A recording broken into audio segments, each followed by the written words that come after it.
Almost 660 families are getting services after the flooding in a resource center now set up at Paul Ann Church. About 115 families who are not able to stay in their homes are getting help.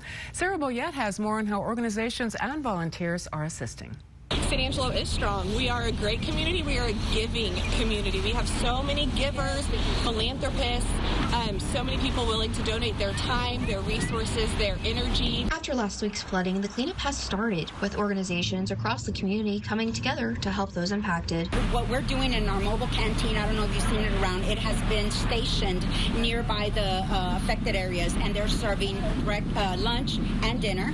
However, now that the waters have receded a little bit more, we will be going into their neighborhoods because some individuals that were affected might be staying at a motel, might be staying with family, might be staying with them. As they come back, well, as they clean, we want to meet them, the need where it is. She says it's not just about giving aid, it's about meeting people's needs in the most practical, compassionate way. So we want to be there to not cause any more chaos. We want to be there and say, you need a glass of water, here you go.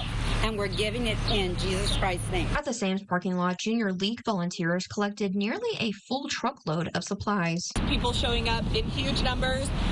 Thankfully, we're in the Sam's parking lot, and so what people are doing is going in and buying Sam's quantity, toilet paper, paper towels, diapers, wipes, all the things that we're seeing a need for in our community, and then they drop them off at our U-Haul, and we're going to take them to United Way later today. Much of it is headed to Paul Ann Church, one of the main hubs providing supplies and support to flood survivors. La Esperanza Clinic is also offering help to those who have lost access to medication and care. A lot of them lost their medication, so just checking the status, if they have refills or not, and just giving them guidance on what they can do to get more medication. Some volunteers aren't just helping flood victims, they were also impacted by the storm. Kaylin, a practice manager at La Esperanza, lives in one of the hardest hit areas where floodwaters destroyed homes and even carried trailers off their foundations. It was crazy. It's not something that I really ever imagined to happen here.